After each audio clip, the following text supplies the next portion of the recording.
So, a third concerned citizens class presentation on the subject of productivity, this one concentrating on the ownership of productivity.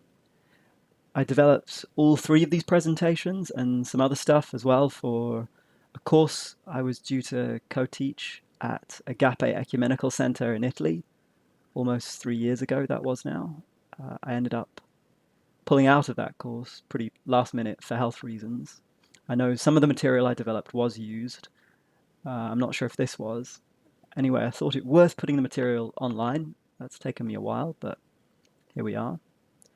The commentary is new, so I may make reference to things a bit more recent than 3 years ago. And I'm calling this a concerned citizens class presentation. As with the class presentations we all gave at school, the main beneficiary of this is probably the presentation giver himself, i.e. me. I'm trying here to get my thoughts in slightly better order on a complex and, I think, important topic. But possibly others will find some of these efforts of mine interesting and helpful too. And possibly they will have feedback for me, which will help me develop my own thinking yet further. And that's why I'm putting these online. Now, the specific topic this time, I should make clear that I'm not going to be focusing on that grand old topic much beloved of Marxists, the ownership of the means of production. That's a very important topic, of course, and some things I have to say will relate to it, but my focus is going to be on what are known as intellectual property rights, that is, on the ownership of ideas, basically. And arguably, as many of our economies evolve into principally information or knowledge economies, this topic becomes of similar importance to the topic of the ownership of the means of production, and worth bearing in mind also that in some sense, all physical manufacturing processes are based on ideas. What I'd like to start by doing is playing the music video of Nina Paley's 1-minute song, Copying is Not Theft. I don't know how to play a video within a video like this though, and I can't be bothered to find out, so instead I'll just recommend you check it out. It's on YouTube, and I'll give you the lyrics here and I'll summarize the basic point it's making, which is, I take it that there is a huge difference between physical and intellectual property. Basically, if you take someone's house, they then don't have that house. If you take their idea, it's not like they then don't have that idea. They do still have it. So these are two very different processes. And speaking of them both in terms of property and property rights obscures that. So this is a great example, in fact, of how everyday language can serve to propagate or inculcate a certain ideology and or just express a certain ideology. And granted, there can be serious knock-on effects of copying someone's idea, even without them being deprived of that idea. But I guess the encouragement here is to think more about ways in which those other negative effects are maybe more socially contingent, or they've more to do with the way the copying is done. Note, for instance, copying is not the same as plagiarizing. Plagiarizing is copying plus lying that you've not done that. And it's probably the lying that is the more inherently problematic part there. Copying an idea and giving the copied person all due credit, that seems to me obviously a lot less bad, at least in most cases. Though sure, we can still imagine scenarios in our society where it would cause problems. Anyway, I first heard that song, Copying is Not Theft, in Nina Paley's TEDx talk entitled Copyright is Brain Damage. And again, it's on YouTube. I urge you to give it a watch. I have a quote from it here in which Paley's explaining that intriguing and provocative claim that she has as the title of the talk, Copyright is Brain Damage.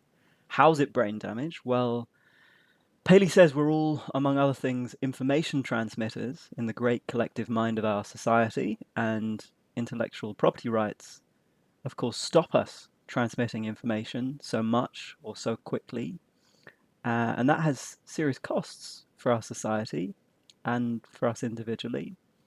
So just think about it for a moment. If knowledge and understanding spread easily from person to person, then we all benefit from the people we interact with behaving and creating things in more knowledgeable, informed, aware ways.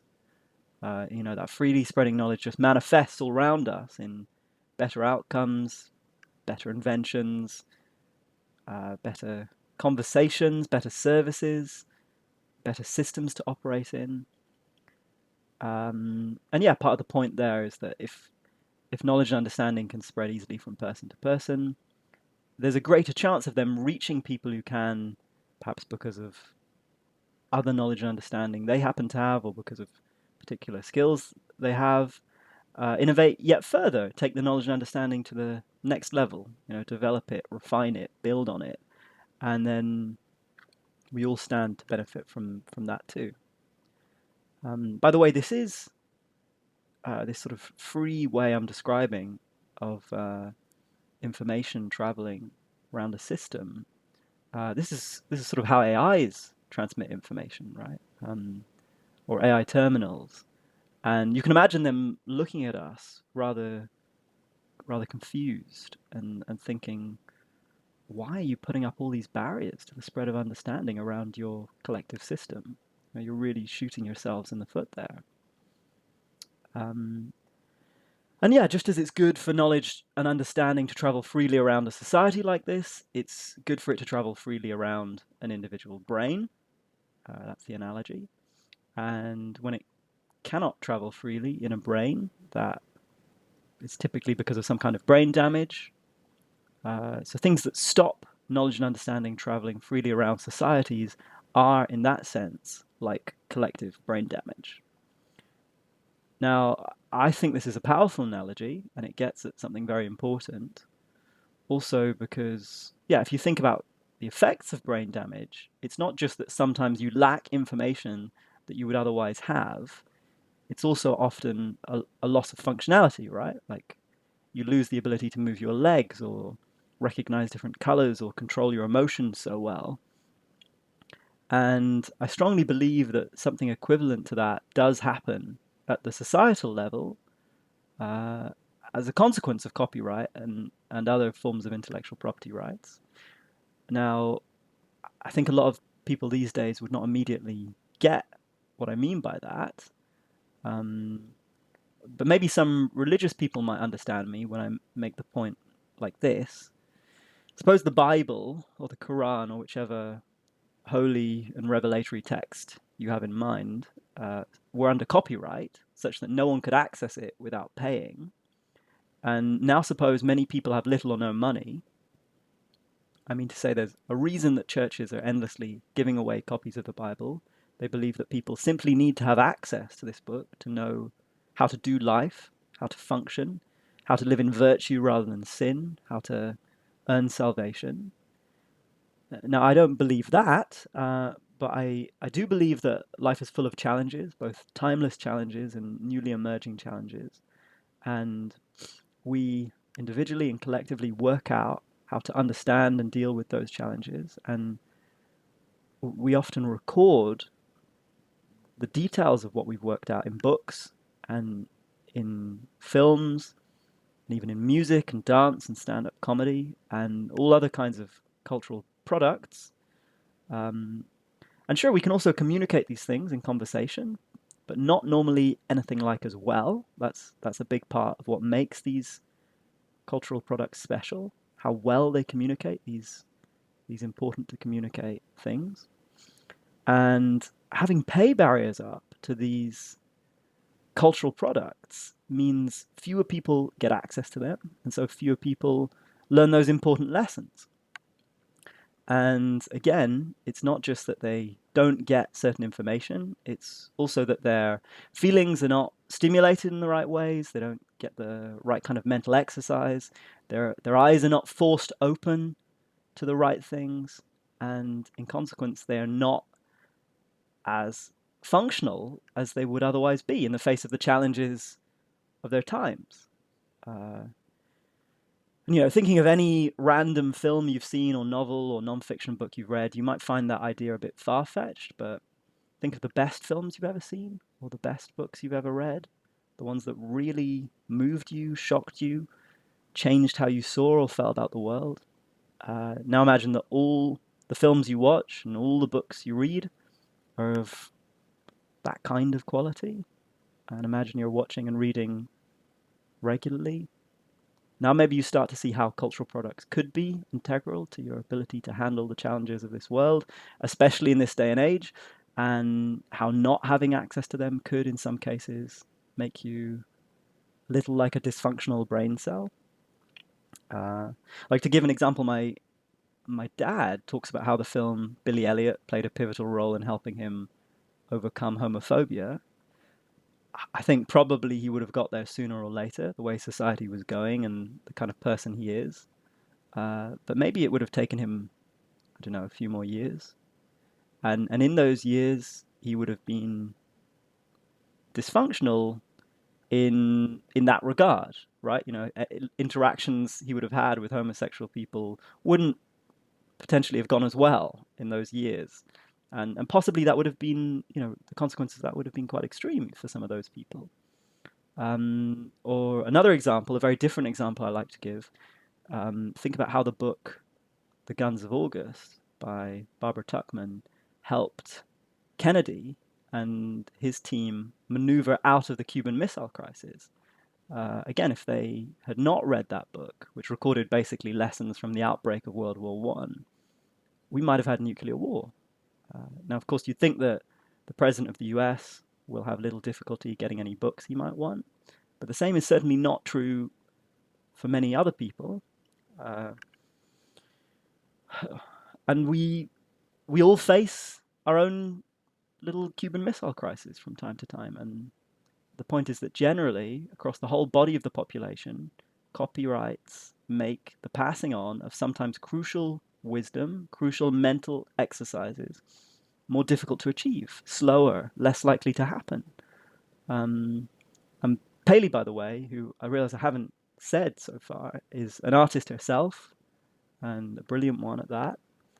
She's thinking as much about the obstacles to copying and building on another artist's work as she is about the obstacles to just experiencing it and benefiting from it. But yeah, I really like how seriously she takes the power of art, the importance of art being transmitted freely in society. So I said I think it's a powerful analogy, but I think it also does have clear limitations.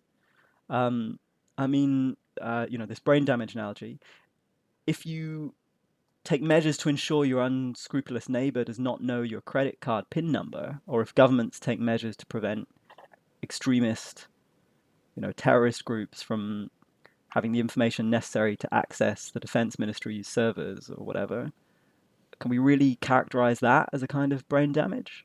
If so, we presumably have to say that brain damage can sometimes be good or even crucial in specific effects it has. Which maybe even at the level of the individual, it can. I don't know. You do hear about these bizarre cases of people getting hit on the head and then having incredible memory, or even just about angry, nasty people becoming quite nice and mild as they get old and a bit mentally feeble. In any case, the point about intellectual property rights functioning like a kind of brain damage seems to me, at least in essence, a strong and important one. Now, here, just a quick note taken from Kate Raworth on, I sometimes hear her name pronounced Rayworth, but anyway, yeah, Kate, on the origins of intellectual property rights. They are such established parts of our modern economies that we may feel they've existed since the dawn of time, but they are actually quite a recent invention. So apparently it was in 15th century Venice that they were first introduced, as it happens to enable glass blowers to actually financially profit from novel designs. Before that, there was no such thing as legal ownership of ideas.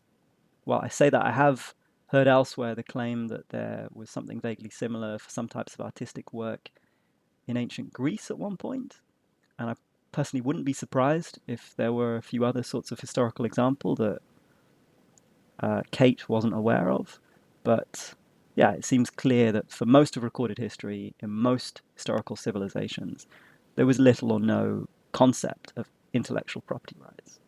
So again, very unlike physical property rights, which are obviously, while not as universally prominent as many people today might think, certainly far, far older, far more historically widespread, and perhaps in some limited sense have been around for as long as humans have. You know, this is my axe, right? Something like that. You know, maybe there's always been that concept. Um, Also worth noting, while intellectual property rights may in general be a very recent phenomenon, many particular types and extents of intellectual property rights are even more recent than that. You know, Kate says here that the glass blowers in Venice back in the 15th century got the first ever patents, and they lasted 10 years then. It's still a long journey from that to the situation we have now, whereby, to give one example, even if a writer has been dead for 70 years or so, and if you want to read a book he wrote, perform a play he wrote, you still need to pay his estate. Yeah, it's hard to see how that's encouraging or facilitating any innovation. That really does just seem like pure brain damage in Paley's terms. A very simple slowing down of the spread of valuable information and inspiration. And yeah, that's just one kind of example. So, as Kate says here, the minimal to moderate intellectual property rights that existed in the early years may well, in those historical circumstances, have helped innovation overall. But now, with the more extreme intellectual property rights we have, the opposite seems clearly true, at least in a huge number of cases. Okay, this slide is just to clarify the language around intellectual property rights a bit. I've already mentioned copyrights, and in the case of the Venetian glass blowers, it was patents. What's the difference, you might be wondering? So there are four basic types of intellectual property rights: copyrights, patents, trademarks, and trade secrets. I'll just read a bit from this table I've put together. Patents, basically for inventions, and they prevent everyone apart from the initial inventor from, without due payment, making, using, or selling an invention for a period of time, usually 20 years. Maybe that's not the best definition, though. Maybe I should have thought about that a bit more, because I think, you know, if you just create on your own in your garage a product that's sort of identical to something a big company have made, that's probably fine, right? So long as you don't bring it to market. Not 100% sure of the legal situation there, but I can't imagine that's a problem. Anyway, copyrights for art or for cultural works, and they prevent others from, without due payment, copying, adapting, distributing, displaying, or performing a cultural work for a period of time, usually lasting until between 50 and 100 years after the creator's death. Trademarks, then, for enabling businesses to distinguish themselves and their work on the market with exclusive use of logos, brand names, slogans, etc. And that's potentially forever, as long as the businesses keep renewing the trademarks. Then finally, trade secrets, therefore enabling businesses to, largely through non-disclosure agreements, benefit from internal research and strategizing, which won't be or hasn't yet reached the stage of being patentable or copyrightable, or I suppose trademarkable. Now, important to underline, yes, the owners of patents and copyrights can, of course, choose to sell access to and use of their creations. They normally do. But they normally don't have to, and they're normally free to set the price of that access very high. I'm thinking, as I say that, of just the cost of an academic textbook. I remember when I was a student being just a bit blown away by how much those things cost, like almost a month's rent in some cases. Anyway, it seems to me that the serious problems there are with intellectual property rights are with patents and copyrights and sometimes trade secrets. It's them and their effects that what I have to say in the rest of the presentation will focus on. Not that they're like purely and simply bad, irrespective of circumstances. They can have significant uses in some circumstances. I don't deny that, of course. But they are the brain damage, so to speak. Trademarks, the other one there, are definitely not unproblematic either. There are trademark trolls, for instance. That's organizations or individuals who register trademarks not with any intention at all of productively using them, or not in a more than tokenistic way, but just so that they can then demand license fees from, or sue, or threaten to sue any organizations that do set themselves up with similar branding. And they'll often wait until that organization has really established itself and then suddenly appear demanding money in one way or another. Also, I remember often hearing stories when I was a student at Cambridge of how if any little local company in the city of Cambridge wanted to use the name Cambridge in its brand name, the university would tend to face them down with an army of lawyers. Or, a lot of cases are not clear cases of trademark trolling exactly, but they're still opportunistic and essentially selfish and greed-based. And they're ridiculous in many ways. Like in the UK, there's a frozen food supermarket chain called Iceland, and they started threatening and suing Icelandic companies, and even, I think, a government initiative that used the name of their own 1,200-year-old country in their branding. And then the country of Iceland countersued the British supermarket chain, etc., etc. And ridiculous as such disputes are in their essence, they're really depressingly common. And I know this from months of proofreading legal documents at the European Court of Justice. Intellectual property rights in the form of trademarks are, I'd say, not brain damage in the sense Nina Paley described. They're even, in fact, helpful markers that improve the speed of brain activity, you could say. But there's clearly need for reform there too, as it's a significant waste of time and resources that is occurring, as well as, I'd say, an affront to human dignity.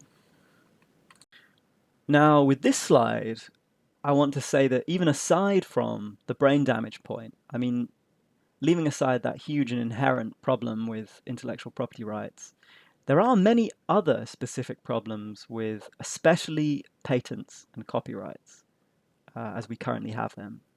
Like, it's a properly messed up intellectual property rights system we've got right now, and I don't see how anyone could deny that it's desperately in need of reform. I urge you to look up these terms I've got on this slide. If you're not familiar with them, you'll find far better summaries of them than I could give. Basically, though, we're talking about, on a large scale, companies and individuals, often egged on by legal firms, weaponizing intellectual property rights they've acquired by using legal threats and lawsuits to just extort money wherever they can, basically. I mean, think about Ed Sheeran's recent court appearances. And also to bankrupt competitors and to block competitors from entering particular fields, and to halt or slow innovation in particular fields so as to preserve established business models in those fields. And we're talking about companies charging extremely high rates, prohibitively high rates, for even life-saving products, simply because they can, because they have legal monopolies on those life-saving products. We're talking about companies somehow getting patents on very obvious ideas or even elements of nature, and so setting up legal and financial barriers to the rest of us using those obvious ideas or those elements of nature. We're talking about some product ideas not being developed at all because the owner cannot be contacted or now only exists as a legal entity, and therefore, of course, won't be accepting license fees from anybody else who'd like to develop that product idea. We're talking about patent wars lasting many, many years, even decades, and taking up enormous amounts of money and other resources that could have gone into developing products and services, and that will often in the end have to be paid for by ordinary consumers in one way or another. We're talking about the same legislation inexplicably applying in diverse industries, like maybe sometimes in the pharmaceutical industry as it currently operates. You really need a 20-year patent on the medication you've brought to market to recoup the fortune you put into research and development of that medication. Whereas in the software industry, you can easily recoup the more limited costs of developing your software within a month of it hitting the market. And a 20-year patent is just going to risk seriously holding up some part of this naturally, easily fast-moving industry. We're talking about, yeah, like Disney successfully lobbying the US Congress to extend their copyright on Mickey Mouse, and as a side effect, hundreds of thousands of other artworks, songs, novels, photographs, musicals by long dead artists getting stuck behind paywalls for another generation or two, and in consequence being entirely forgotten, all without those artists asking for that or, of course, benefiting at all. And then we're also talking about many problems I've not even mentioned here, like the process of acquiring intellectual property rights often being quite a technical, drawn-out one, so that, well, sometimes the field has moved on by the time you've successfully filed your patent, and in any case, you often need to pay for expert help with that patent application process, so the barriers to entry are considerable. It might be okay for big corporations. It's a lot harder for just people who are creative or for small companies. And actually, another major way the intellectual property rights system works against small players is that you, the intellectual property right holder, also need to have resources to police and play a major part in enforcing your intellectual property rights. You have to object to an intellectual property right infringement, usually. You have to send legal warnings. You have to bring a case, maybe. And who's got the time and money for that? So this is why, for instance, you can often find old indie films on YouTube, but not the big blockbusters. Only the big money projects have the resources to police. In other words, small players get screwed over by the system, while big players can use it to defend themselves, and indeed, as just noted, go beyond defending themselves and actually weaponize the system to attack others when they think they might be able to get some advantage out of doing so. And then also, especially a problem for small players, there's always the risk if you, in good faith, go to the expense of bringing a legal case, suing someone for patent infringement, you could lose, and then your patent could even be judged invalid, meaning you lose that asset.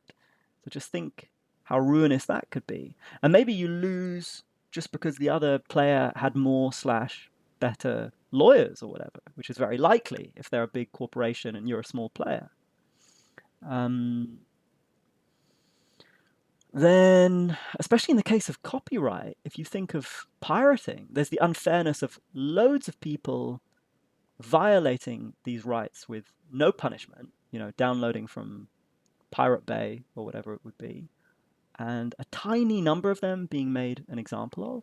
And then there's the problem of some foreign countries ignoring intellectual property rights. So you can police it maybe in your own country, but by doing that, you're in a way just giving players in your own country a competitive disadvantage against players in other countries who you cannot police so easily.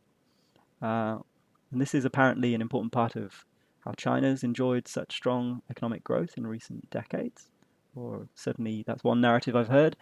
And by the way, if you accept the fairly uncontroversial claim that China has, in that time, succeeded in raising millions of people out of poverty, and you see what's at stake here. And in all of what I've mentioned so far, I haven't even mentioned the huge complications to intellectual property rights systems that are resulting now from AI. One thing I should concede is that while I've read about all these problems or heard them mentioned in lectures, I have little sense of the scale or frequency of a lot of them. So that's one example of where I would want to have an expert weigh in here. Nevertheless, it does seem in many ways madness, doesn't it? It's one of those things where reading about this stuff, I feel a childlike disbelief that adults are this dumb, this selfishly dumb. And I'm also struck by the years of my life I spent just assuming it all more or less works fine, the intellectual property rights system. I've just never looked into it. And now, as I get older and I've looked into a few things, I have the impression that this level of dysfunction is not unique to intellectual property rights by any means, but quite common in the modern world. And it all sort of relies on being thoroughly normalized and on most people not looking into it, not having the time or energy or interest for that, not seeing it as directly affecting them, and just trusting that if it's accepted, if it's normal, it must be all right. It must be decent enough. But it's really, really not. And even those who could, in theory, do something to change it think of it that way, I expect, and are way too busy with other things and way too put off by the sheer complexity of it. And I think this kind of thing just sort of releases endless toxins into the bloodstream of society, insidiously harming almost all of us and pushing us closer to potential catastrophe of one kind or another. I think in any case, with the intellectual property rights system, part of the reason it's just a mess is that it's just very difficult, especially in the age of digital technology and the internet, to control the movement and development of ideas. They just, again, are so different from physical property. And also, it's very difficult to judge whether one idea is or isn't essentially the same as another, and who had an idea first, and where an idea came from, and so on and so forth. I think trying to strictly adjudicate on those kinds of questions is all just a bit nonsense on stilts. And one reason for seriously considering either abolishing or at least dramatically downsizing and simplifying this system is that such a complex system allows so much room for human corruption and incompetence of various kinds. I mean, I grant there might be downsides to simply accepting the premise that you cannot own an idea and proceeding with society on that basis, but it's hard to overstate the amount of bullshit it would cut out of our current way of doing things. Sorry, that's perhaps crude point, a crude point I make there, but I do want to be suggestive. I do want to be provocative. I want to get people thinking at least along these lines, even if maybe overstating a few points. So do your own research for sure. Yeah, I'm really not an expert here. I must be very transparent about that. Here's another specific case, this one of particular recent relevance, and maybe able to bring home in a different way what's at stake here.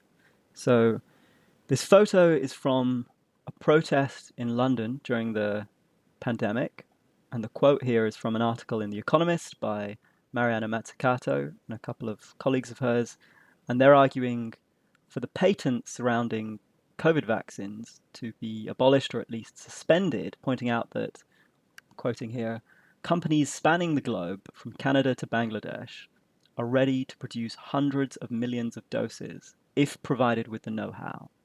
So this is a case in which surely many people died or suffered essentially because pharmaceutical companies would not share the knowledge necessary to create doses of the vaccines that they, with of course a lot of publicly invested money, had developed. And no doubt pharmaceutical companies would say, look, we're going to invest that money we earn in future medical research, but well, when did we decide that we'd prefer to raise money for indeterminate future medical research than to ensure people all around the world have more and faster access to the vaccinations? I mean, specifically given that at that point it looked very much like failure to get large enough numbers of people vaccinated would result in more opportunities for novel adaptations of the virus to emerge that the vaccines would then not be effective against. So, yeah, it seems like, particularly as a lot of public money went into the development of these vaccines, we, the public, should have got a say in that. And then also, just as importantly, of those huge profits the pharmaceutical companies earned during the pandemic, how much went into, for instance, payouts to shareholders, buyback of stock, executive bonuses, etc.? And I mean, what amount, if any, are we okay with there? Now, here again is that inherent and huge problem with intellectual property rights, uh, the one I want to focus on, the brain damage point. I've expressed it here in terms of patents. So when for 20 years you lose the possibility of unlimited people, really anyone who's interested, working on and developing an idea, and instead make it so that the only ones who can develop it are the patent holder and maybe some who can afford and are allowed by the patent holder to pay them a license fee, you of course lose a lot of potential for that idea to be developed more quickly, more effectively, in more directions. And if we're talking about ideas that can change people's lives for the better, which in some sense is most ideas, I guess, then this is a harm to their lives.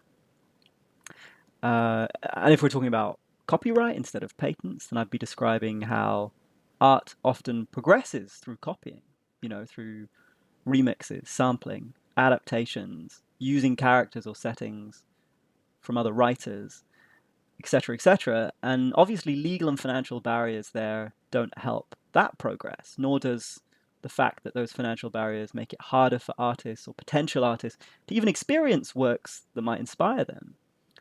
You might say something like, but the financial cost there is covering the process of getting the artwork to you.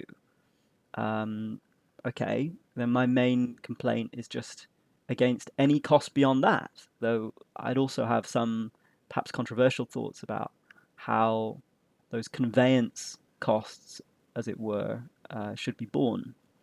And if I were talking about trade secrets, then I'd be talking about if you have a bunch of teams in different parts of the country or the world working on the same technology or the same medical breakthrough, and they're not sharing their findings or ideas, well, that's also probably gonna, all told, slow things down a lot. And by the way, I don't mean to say that this is all a simple matter, and yeah, it does probably help sometimes, not sharing findings or ideas, as that leads to more individual and diverse approaches. And sure, competition clearly can be a good motivator in some cases, and there are sometimes good reasons for not sharing findings and ideas with other teams, such as if one of them is working for a horrendous murderous dictator, etc. So it is a case-by-case thing, but it remains an important point that in some cases we might make far faster progress if we encouraged and facilitated collaboration more and competition less. And sometimes it's life-saving technology or life-saving research that is being slowed down by a lack of collaboration. Polk Wagner, one of the academic experts in this field whose lectures I've listened to, he emphasizes that the existence of intellectual property rights often motivates creators to come up with what he calls workarounds, and those workarounds can end up being more fruitful long term than whatever it was that they were trying to avoid copying. So in that way, intellectual property rights can really help creativity along. I think that's a lovely point. We've maybe seen something kind of similar recently with how DeepSeek has come to rival US competitors. I think limitations and the push to try something different can indeed be great spurs for creativity. And I'm not sure how we'd assess that impact as compared to the negative impact on creativity, on idea generation, not being able to build on other ideas already out there. For now, I can just say that intuitively, it seems to me more like the latter has the bigger impact. Also, when we look for a solution, we perhaps could improve things a lot without being all that radical. So Eric Maskin, he he suggested that governments should just buy out the intellectual property rights that have a lot of potential so that the whole public can benefit from using them and developing them.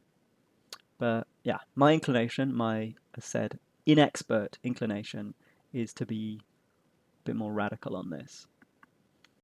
Okay, I've focused up to now on how it harms us collectively and individually when ideas are privately owned and thus difficult or costly for most people to access, use, and develop.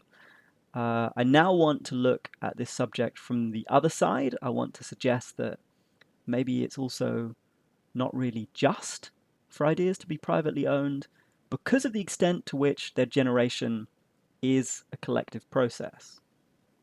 So this slide is to emphasize in particular how central copying is to the creation process.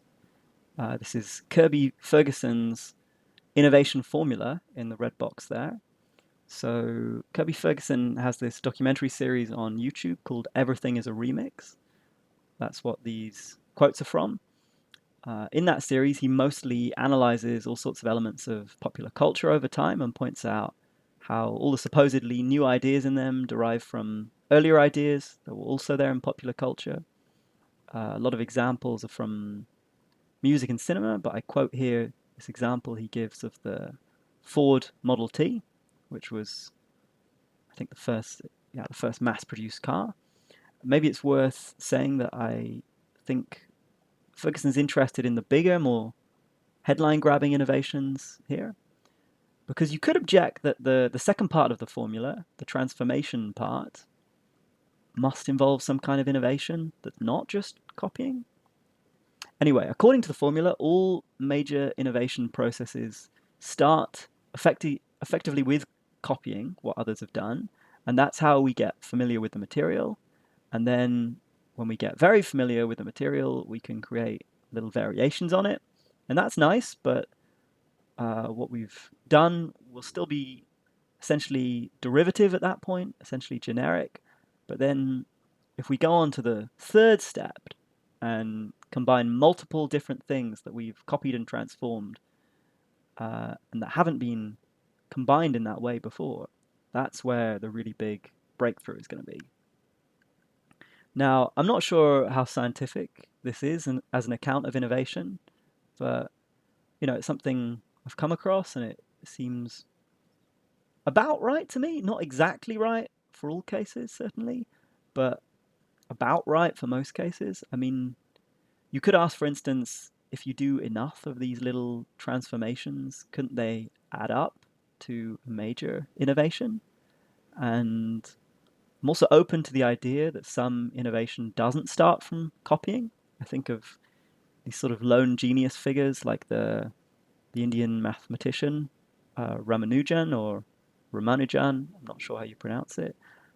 He apparently wasn't copying other mathematicians at all. He had his own mathematical system he'd devised and everything.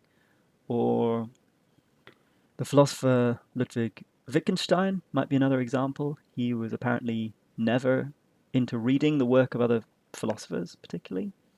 But then, having said that, I remember during my student days reading this great paper claiming that all of Wittgenstein's key ideas could be found in the fiction of Lewis Carroll, which of course did predate Wittgenstein's work. I was not sufficiently familiar with Wittgenstein's body of work to really evaluate that claim, but it was persuasively made. I think George Pitcher was the author of the paper. And I guess that illustrates that the copying Ferguson speaks of need not be from obvious sources, need not be from the same medium you're working in. But then I guess that's already veering into the combine part of the formula. Anyway, I definitely think it's not sufficiently acknowledged how enormous a role copying tends to play in creation. And maybe it's worth observing here. This is sort of how generative AI works, right? And bear in mind that the so-called neural networks they're based on are inspired by the neural networks of the brain. So generative AI is able to produce text and audio and video outputs in some ways quite creative ones already, because it has read, processed, effectively copied enormous amounts of similar material. And of course, with the right prompts, it can combine kinds of material that are not normally combined, and that can be impressive in a way that really does seem to merit the description creative. So here's another quote, and this is Kropotkin talking about the creation and refinement of machines from, it's perhaps important to say, a mid-1800s perspective. He speaks about generations of nameless workers who have added to the original invention these little nothings without which the most fertile idea would remain fruitless. And he concludes, each discovery, each advance, each increase in the sum of human riches owes its being to the physical and mental travail of the past and the present. By what right, then, can anyone whatever appropriate the least morsel of this immense whole and say this is mine, not yours? Now, the nature of research and development, to use its more contemporary name, has clearly changed over the years, but I think there's still a lot of truth in this idea that new creations and improvements to existing products draw so extensively and integrally from large cultures of thinking and practice, so that there is something a bit bizarre about anyone claiming a strong kind of ownership of those new creations and improvements. No man is an island, John Donne famously wrote, and that principle extends, I want to argue, to idea having. So a slide now with a list of simultaneous discoveries and inventions. These are just a few of the more famous ones, but look online, you'll find many more. And the point I want to make here is, Charles Darwin and Alfred Russel Wallace famously came up with the theory of evolution at almost the exact same time. And that can seem an incredible coincidence because throughout all of prior human history, nobody had had that idea, as far as we know. And then suddenly, at the exact same historical moment, two people working independently of each other had it. But really, it's not a coincidence at all, because innovation was there to be made at that historical moment in a way that it hadn't been before.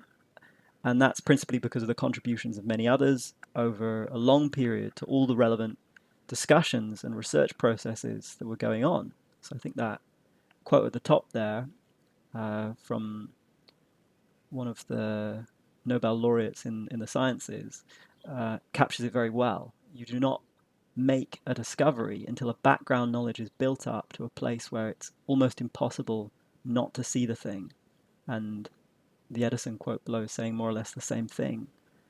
And as said, there are really loads of other examples like this of the same discovery being made more or less simultaneously by different people in different places. And then, of course, even the discoveries that appear to stand alone, how many other people had had the same idea but just never got it out there, or were just a step or two behind, and maybe so only through sheer bad luck, like their child got ill at the wrong moment or something like that. They get no credit, of course, and neither do all of the other innumerable people who contributed in diverse ways to the formation of the breakthrough. I remember Kevin Kelly has this concept of the technium, which is this organic, evolving, interconnected system of technology, including not just hardware and software, but all of the culture and ideas underpinning them. Similar to this phenomenon of simultaneous discoveries, by the way, there's the fascinating concept of twin films. And that's based on the fact that there's a long history of two or more films with extremely similar premises or plots coming out at about the same time. So some well-known examples would be Armageddon and Deep Impact, or Ants and Bug's Life, or Capote and Infamous.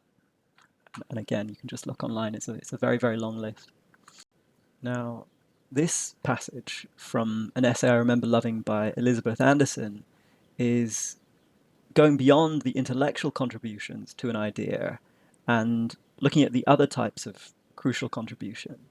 So Anderson's urging us to know also all of the diverse contributions that sustain the social structures that are preconditions for our work, whether that work's creative or not. Those getting our food to us, those providing us with electricity, those keeping the roads safe, those defending our digital infrastructure from cyber attacks, those whose taxes have covered the costs of our grants or, maybe much of our education, etc., etc. The counter argument would probably be something like, these inputs are all paid off. I pay my taxes. I pay for the public transport. I pay for the food I eat. And well, yeah, but some things you don't pay for. Parenting, the help of others, the kindness of strangers, the essentially voluntary work unknown others do all around you all the time to make society tick. And then even if you've paid something, why suppose you've fully paid it off, your debt to society? What exactly set that rate? What was it based on? There is this quite common attitude of deifying the market and speaking as if the fact that we can get away with paying the guy who takes the trash away, for example, a pittance through our council tax or whatever, means that that's all we should ever give him. Ignoring the sort of power structures that are determining that pittance we can get away with paying him. Somebody might come back, if I earn more, I'll pay more tax, and then, he'll get more eventually. And maybe that's okay if the tax system is truly a fair and sufficiently generous one. And if you really are paying your taxes in full. But there are open questions here, it seems to me. I don't think there is a definitively right answer. What exactly do I owe to the many people who, through these individually quite small but collectively enormous ways, make it possible for me to create whatever I create? Also, I am part of a collective body that is organizing itself in such a way as to give me, at least to some extent, the opportunity to create in certain ways. And it definitely doesn't give everyone within the collective body that opportunity, not equally, and in some cases not at all. So I think we should be thinking about this too when we're thinking about ownership of what we produce. This fun illustration by Hazel Henderson I found, I think, in Katrine Marsal's book, Who Cooked Adam Smith's Dinners? The point of that title, of course, is that Adam Smith, who wrote The Wealth of Nations, basically neglected to observe the enormous undergirding contributions to productivity, to wealth, made through what's sometimes called the love economy. That is, the care work done principally by women that is unpaid and therefore not factored into GDP. These days they didn't have GDP in Adam Smith's days, but he neglected to observe this crucial fact about wealth, about the productivity of nations, despite the fact that even in adult life, he lived with his mother and she managed the household and cooked the meals and generally did a huge amount of vital background work that made it possible for him to do his writing and teaching.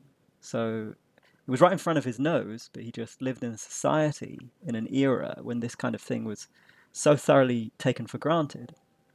And the point of the illustration here, the productivity cake, you could call it, is that there are these kind of layers of the economy which stack, well, not strictly, because they must sort of overlap and intersect, but they kind of stack one on top of the other, and we're under acknowledging and thus taking for granted and thus often harming the most foundational parts of our productive system.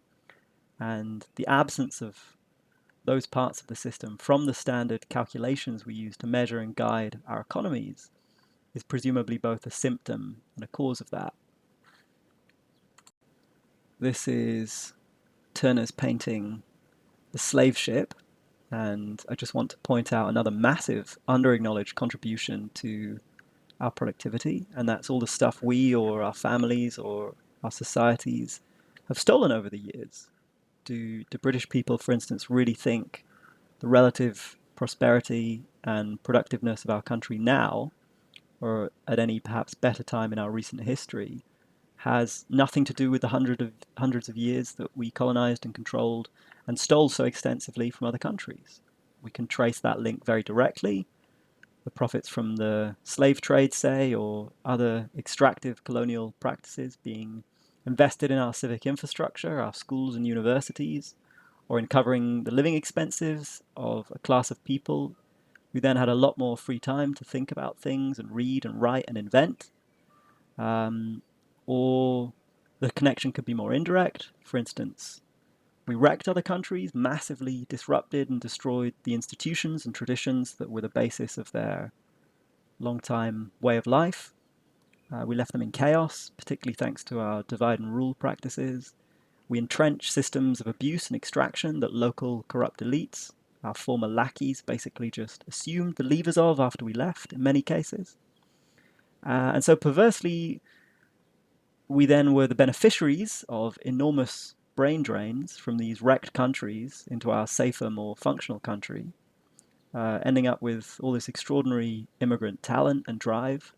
And then we all throughout the society benefit from this stuff, right? It ripples out through our whole economy and society. And okay, maybe I'm just writing a novel about witches and wizards, but my inspiring teacher at university was a British Indian scholar, and the grant that I got to work on the novel was endowed by a lovely philanthropist whose family first got rich 200 years ago from, I don't know, brutally run tea or sugar plantations somewhere in the colonies, and who have successfully passed down that wealth ever since by always paying for the very best education for their kids, at schools where they also make many, many useful connections. Now, I should say I did hear the claim recently in a lecture by Jason Brennan on why it's okay to want to be rich, that there's research suggesting that having empires actually cost countries as much or more than they earned from those empires. And I think I'd heard the same research cited in a discussion between Nigel Biggar and Douglas Murray. I can't remember if it was Murray or Biggar who cited it. Now, in any case, I haven't looked into that research properly. I've done some quick Googling. I don't know what exactly the researchers' claims cover. I mean, for instance, are they including in their calculations the profits from delayed effects like,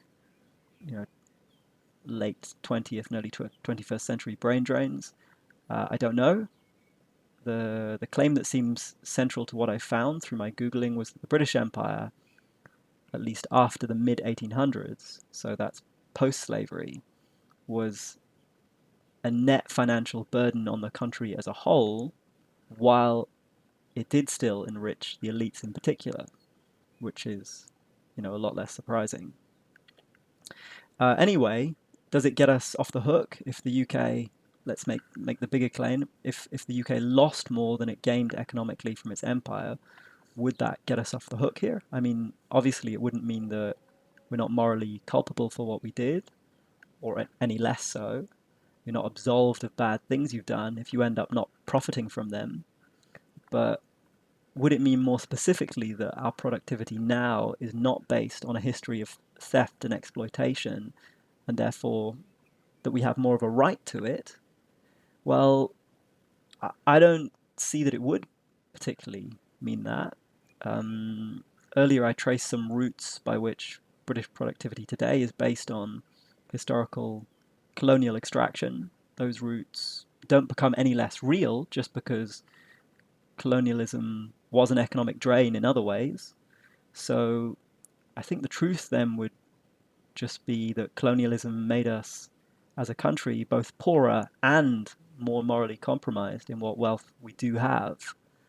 And yeah, well, some parts of our society, the more historically wealthy parts, are far more morally compromised in this respect than others. I don't think any of us in the country are entirely untainted by the knock-on benefits of colonial extraction. And then also, and this is a point I'd want to make to Jason Brennan, colonialism is just one example of historical and even contemporary theft and exploitation that form part of the basis of our current productivity. There are many, many more forms it's taken.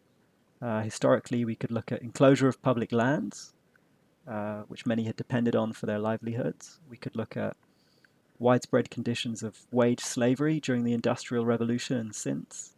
We could look at women's lack of rights and effective coercion into doing all sorts of unpaid labour.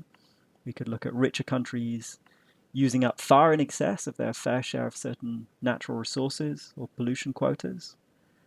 Today we could look equally at neocolonial mechanisms of other kinds. We could look at tax evasion. We could look at the enormous environmental and social externalities of all sorts of enterprises, etc., etc.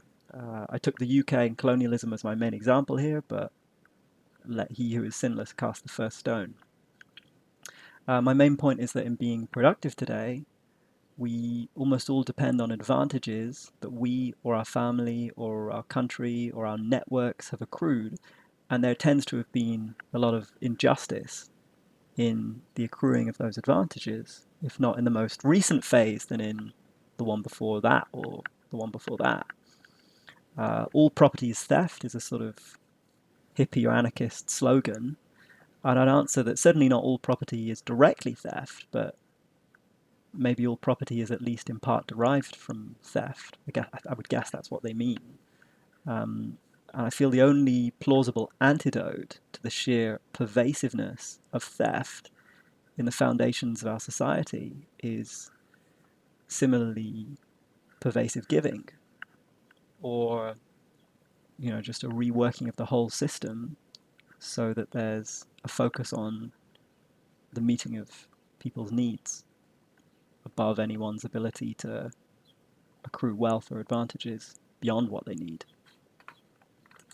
And then also, back on track with the chirpier stuff now, though probably this slide should have been a few slides ago. Note how your talent and intelligence feed on everything around you, from the television programs you watch to the conversations you have. So Kropotkin again, when one has talent, everything contributes to its development. Everything is training you. Everything is giving you ideas, subtly or not. And I give a couple of diverse examples there, but also invite you to think about others. And this would be the case with Ramanujan too, right? Okay, he wasn't reading the work of other mathematicians particularly, but it's not as if his world wasn't full of things that were inspiring and influencing him. Why don't we tend to see the profoundly collaborative, cultural, integrated nature of all innovation and productivity? Well, here's one part of the answer. Great man theory, it's sometimes called. That's the thinking according to which, for instance, Winston Churchill was effectively the UK's whole wartime administration. If the UK won the war, that was essentially Churchill's doing. If they'd lost the war, that would have been his doing too. Any great moves or mistakes they made during the war were down to him. But that's, in many ways, bullshit, right? Because it was innumerable people, innumerable efforts. And we can't even process the complexity of what goes on in a situation like that. Such situations presumably didn't arise back in prehistoric tribal times when our brains were evolving. So we can't process this kind of complexity, and we tend to tell a grossly simplified story in which everything came down to the decisions and efforts of one great man. Another sort of example of this, I remember this article I read a while back by Robin McKee called Why Nobel Prizes Fail 21st Century Science. And his point was basically that so many people working often in multiple, interacting, often quite large research teams are contributing to scientific breakthroughs, and the awards are just going to a small number of people who maybe didn't even make the most important contributions if you look closely. Maybe it was research assistants of theirs who played an even bigger role at the crucial moment. And in any case, it's just this, we have this romantic idea of the scientist based on stories of, Newton or Darwin, Newton under the apple tree, Darwin in the Galapagos Islands, and it's just a false image when we're trying to understand how contemporary science works.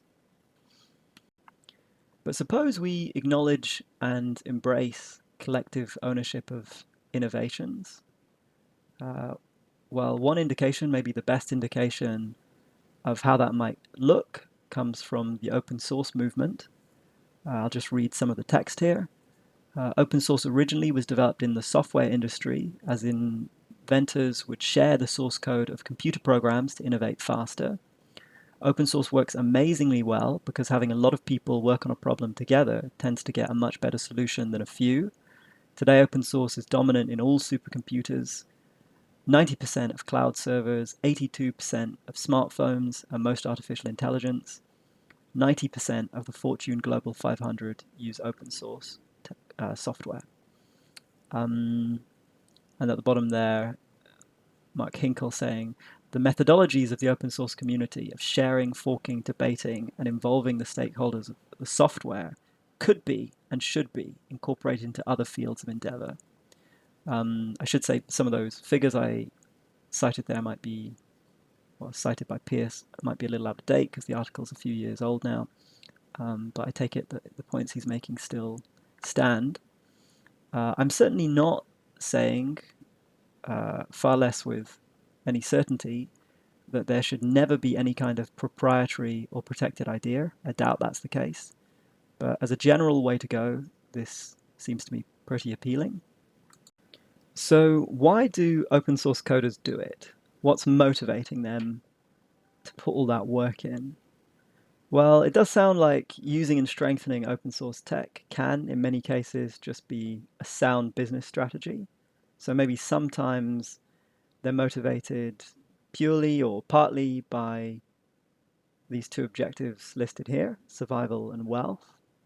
There's been an implicit mainstream narrative for a long time, which says that to get innovation out of people, or even just to get people to work at all, you need them to be either, one, desperate to survive, you know the saying, necessity is the mother of invention, or two, promised wealth and its attendant advantages, or maybe yet more wealth, and so yet more of those attendant advantages. And it's worth noting that our societies have a tendency of especially using the former type of motivation on the poor and the latter type on the already rich. So Jonathan Wolfe, an old teacher of mine, wrote together with a colleague this paper called No More Benefits Cheats. And they use there this expression, carrots for the rich and sticks for the poor, which is stuck in my head. And note that the fact of many people pursuing ever-increasing wealth for themselves means, certainly if they pursue it by means of rent-seeking, or if there aren't strong enough redistribution practices in place, that the pursuit of both wealth and survival become competitive for everyone. You know, one person, a landlord, say, can get wealthy at the expense of others, his tenants say, having enough to survive in the end.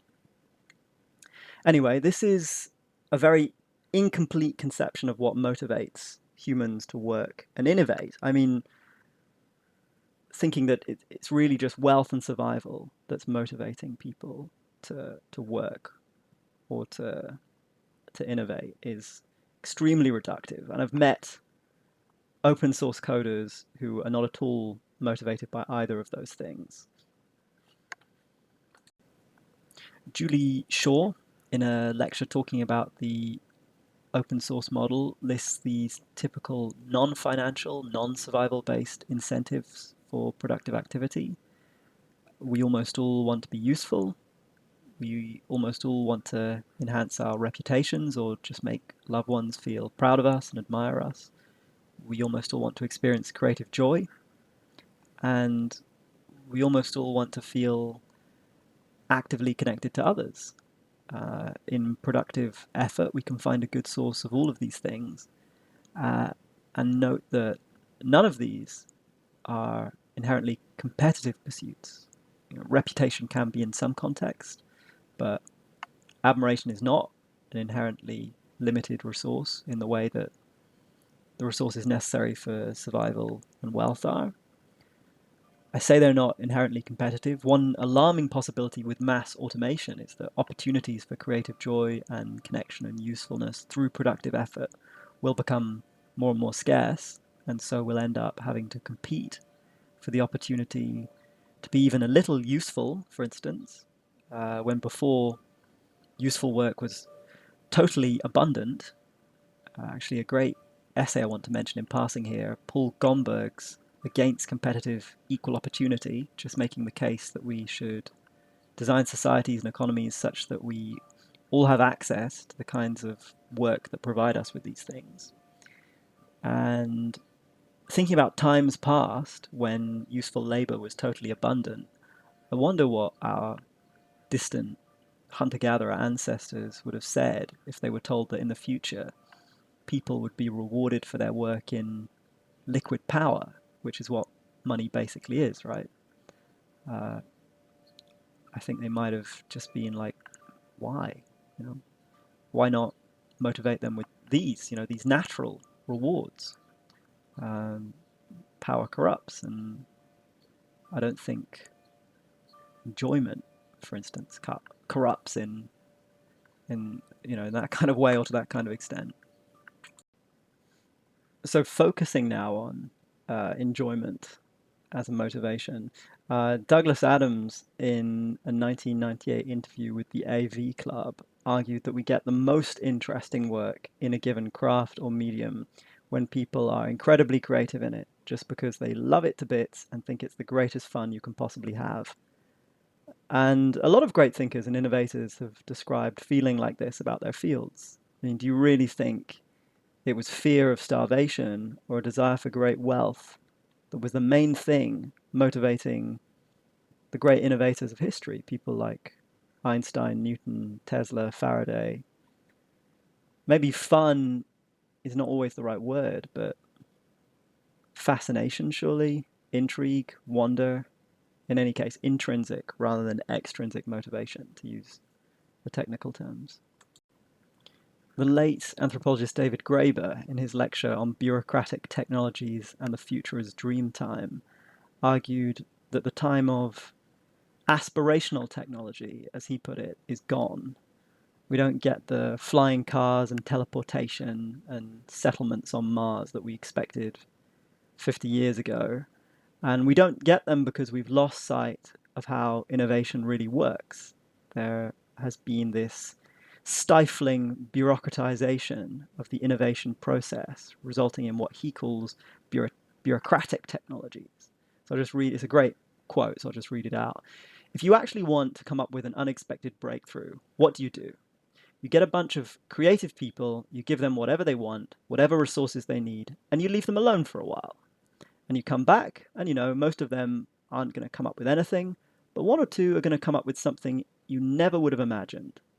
If you want to make absolutely sure that innovative breakthroughs never happen, what you do is you say, okay, none of you guys get any resources at all unless you spend most of your time competing with each other to convince me that you already know what you're going to discover. So he's lampooning the process of competing for grants and posts and the managerial culture around that. I also recently listened to a great interview with Jeffrey Lewis, who's an expert on nuclear non-proliferation and on the use of open source technology and public data in analyzing geopolitics. And he said the exact same thing, that it's close to impossible to get funding these days for anything that's not already proven to work. And yeah, so a lot of innovation is stifled by this managerial culture that's been normalized, I think, especially since the 80s. And it's absolutely a problem in the arts as well, of course, a huge problem. Applying for grants, residencies, etc. Just a nightmarish drain on your time and energy, and a warping of your perspective that happens there as well, I think.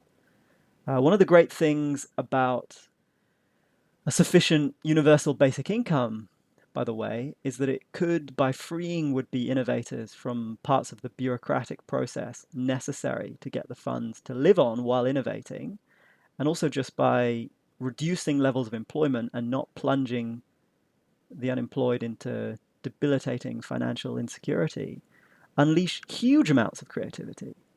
You know, when I mentioned earlier how intellectual property rights were only really invented in the late 15th century, I could imagine somebody snarkily saying, look how much progress we've had since then. Uh, and to that I would answer, yeah, important point. But of course, correlation is not causation. And even if intellectual property rights have been a factor in progress since their introduction, which seems undeniable, there are likely many other factors. And also, even if intellectual property rights are a factor, it doesn't follow that they are necessary for the kind of innovation we've seen, let alone that strong forms of them are necessary for it. So it may be that intellectual property rights helped because they made it easier for talented people to focus on their innovative activities by making it easier for their innovative activities to generate them an income. But give them an income independent of that, and there may no longer be any such advantage at all to intellectual property rights. So another anthropologist now, James Ferguson, as far as I know, not a relative of the aforementioned Kirby Ferguson. James Ferguson has this book, Give a Man a Fish, Reflections on the New Politics of Distribution. I've not read the book in full, but I've read parts of it and I've seen him lecture on it. Ferguson argues for revalorizing distribution, his word, and this is really in keeping with especially those points of Elizabeth Anderson's that I quoted a few slides back.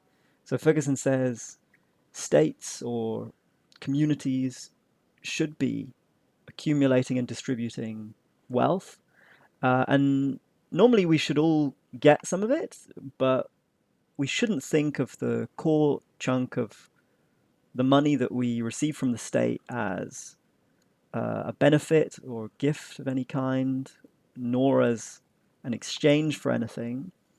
We should think of it as our rightful share of what we collectively produce. And Ferguson mentions all sorts of precedents for such a distribution ethos from societies in different parts of the world, different points in history. He also mentions various great thinkers through the ages who've made the same basic argument, including at the top there, the philosopher and revolutionary Thomas Paine, one of the more celebrated of the US founding fathers. Paine, notice, makes the point that we should get this rightful share partly as a ground rent, because the entire earth is rightfully the common property of the human race, he says. Ferguson then explains here in the second quote that this notion of a rightful share, of course, relates closely to the capitalist mechanism of shareholders in a company and the dividend they receive. We can think of ourselves, he implies, as shareholders in the enterprise of our society and thus due our dividend. I think there are maybe even slightly stronger terms we can use here, so I'll just read out this bit I've got at the bottom. We all, together with our ancestors, have built our society as it is now. We have built the languages we all speak. We have built the culture, the conversation, and the environment. We have built the functioning system, the infrastructure, and the economy. We have built each other. We continue to build all of these things every day, and we deserve our fair share of the profits this society generates. Someone has to do the menial work, right? It has to be done. It has to be done in order for, among other things, someone else to do the big bucks innovative work. So it is a shared enterprise, this whole thing. Always has been, and unavoidably so. And we should all be getting our fair share of the proceeds. The ancestors point also, I think, is really important. It's amazing how much wealth is inherited. It's amazing that quite a lot of people never need to work a day in their life just because of what they inherit. And many families, even today, can trace their wealth back hundreds of years. But what about those of us whose ancestors worked the land and fought the battles and brought up the bulk of each new generation, but were systematically denied opportunities to acquire land or positions of wealth or power? If there were truly just arrangements, wouldn't we be inheriting a bit more on the basis of the hugely significant contributions our ancestors made to what we collectively have now? Why do the rich few get to monopolize the profits of what even the ancestors of the poor did? So, short of entirely or largely abolishing intellectual property rights and radically reorienting our framework of incentives for intellectual and creative work, or work of all kinds perhaps, what should we do? Here's a nice little summary from Donut Economics by Kate of some of the perhaps slightly lower hanging fruit. She says, first, invest in human ingenuity by teaching social entrepreneurship, problem solving, and collaboration in schools and universities worldwide. Such skills will equip the next generation to innovate in open source networks like no generation before them. Second, ensure that all publicly funded research becomes public knowledge by contractually requiring it to be licensed in the knowledge commons, rather than permitting it to be locked away under patents and copyright for private commercial gain. Third, roll back the excessive reach of corporate intellectual property claims in order to prevent spurious patent and copyright applications from encroaching on the knowledge commons. Fourth, publicly fund the setup of community makerspaces, places where innovators can meet and experiment with shared use of 3D printers and essential tools for hardware construction. And lastly, encourage the spread of civic organizations, from cooperative societies and student groups to innovation hubs and neighborhood associations, because their interconnections turn into the very nodes that bring such peer-to-peer networks alive. As said, I personally would be keen on exploring even more radical options. So here it's just a kind of basis for that. I want to dedicate this slide to thinking about what rewards I want when I create something and what rewards it seems to me reasonable for me to want. I write stories, I write articles and essays and stuff like that.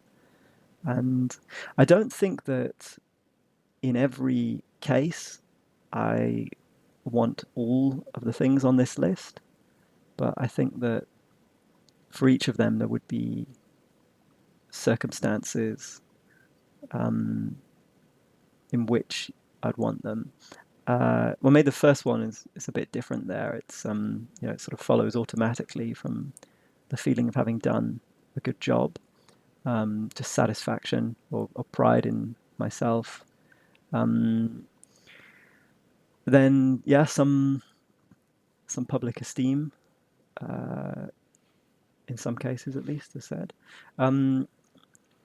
Certainly in the current system where we have to do serious creative work, we often have to forgo other opportunities to earn a living. So a little bit of money would be appreciated sometimes. Closely related to that, a bit more opportunity to try and create, though I add there not so much that very capable others don't get their chance to. And I'm not sure what system-wise would be required to ensure that, but it does seem to me important to have something in that direction. And then, yeah, in some cases, some limited control of future uses of my creation. I'm thinking, I suppose, about songwriters whose songs get used at political rallies for causes that they find abhorrent. I can imagine being horrified by how my work has been used. So some say in that, but I've really not done enough thinking about the nature and limitations of the right that I'm imagining there. And I might be, maybe we just have to let go. I might be wrong about about that. Um, I'll say a bit more about credit. I do think getting some credit for our inventions, innovations, contributions is very important. We need to feel we're of value and that what we do is of value to others. But I think not too much credit. I even wonder if it would be better if the attribution was eventually lost in the mists of time, or even never much heralded beyond our immediate circles. I mean, better for everyone psychologically and truer, more representative of the fact that the original innovator was not entirely, but in large part, only riding a collective wave, lucky to be in the right cultural, conversational place at the right time. Because the fact is, well, it seems to me it's not natural, the level of credit and fame and canonization that innovators in many fields are subjected to these days. I mean, our brains, I think, have not evolved to deal with that, not evolved to be on either side of that, to be the canonizer or the canonized. You know, our brains have evolved in a context in which such levels of credit were just technologically impossible, um, the small tribe context. And now you have sort of millions of people singing your name kind of thing. Uh, so I think, yeah, that level of credit probably does strange and damaging things to our brain often, as described in this article by Tim Minchin in The Guardian that I will turn to in a moment. Um, I think it's also important to note we can reward you for coming up with an idea without saying you own that idea. I mean, of course, we're not going to deny you have a very important relationship with that idea.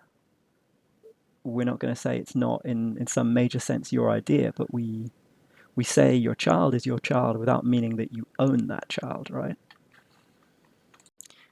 So I'll end on that Tim Minchin article I just mentioned, and I'll just read it out, this passage I have here, because it seems to me extremely wise. Um, so he's talking here about his decision to quit musical comedy, which is uh, what he'd become extremely famous for. So I saw dangers ahead.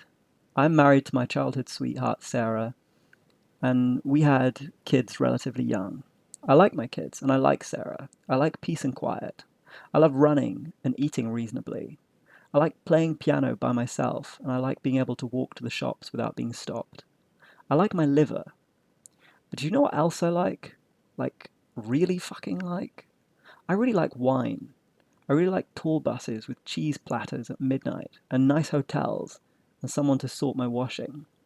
I like 10,000 people leaping to their feet to applaud me. I like heads turning when I walk into a bar and being stopped in boots for photos. I like hanging with smart, funny people and getting papped on the way out of the Groucho. I like being respected by people I admire. I like ending up in late night bars in romantic cities and having that shock of realization that a sexy person is hitting on me. I, like everyone, love feeling wanted. And I knew that none of that shit is good for a person. All of it basically, actually literally, rewires your brain. Fame takes that internal camera we call the self and puts it on a massive selfie stick. So when you are in public, a percentage of your brain is always occupied by observing yourself in the third person. And eventually, you don't know how to reel that camera back in, even when you're at home with your partner and kids. You start to believe that you are an entity. You learn to like yourself as much as you are liked, which means when the trolls come trolling, you tend to hate yourself as much as you are hated. There is a reason why famous people are often screwed up. It's not that wankers become famous, it's that fame makes you a wanker. In short, I wanted to head hedonism off at the pass. I wanted to not become an alcoholic. I wanted to not cheat on my partner, and I wanted to not become an unbearable tool with a huge, tiny ego. So part of my concern about contemporary intellectual property rights is also that they over reward their owners in ways that are not at all good for them. So it is mad that Ed Sheeran, for instance, has massive court cases to handle because some of his hit songs sound a bit like earlier songs by others. He's right about that. But then it's also mad that he earns from those hit songs enough to completely change thousands of people's lives. And he's not really acknowledged that, as far as I'm aware. But the one point follows naturally from the other, as I see it. If that kind of wealth, that kind of power, hinges on legal ownership of ideas for combinations of sounds, it makes total sense that there'll be huge fights over that ownership because many will judge the wealth and power worth fighting for, maybe even rightly. And the fact is, those ideas for combinations of sounds do not belong to Ed Sheeran to such an extent or in such a fundamental way as to justify those rewards. The songs he's accused of copying do sound quite a lot like his songs, as I'm sure do plenty of other earlier songs that are just not well known, as do earlier things random people hummed at odd moments and then forgot. We're back to Kirby Ferguson again. The individual is important in the composition, obviously, but so is the culture of music making that individual is part of. So better, I'd say, to give Ed some praise, maybe some material rewards too, but nothing silly. Leave him alone with these nonsense court hearings, and make sure he can keep making music.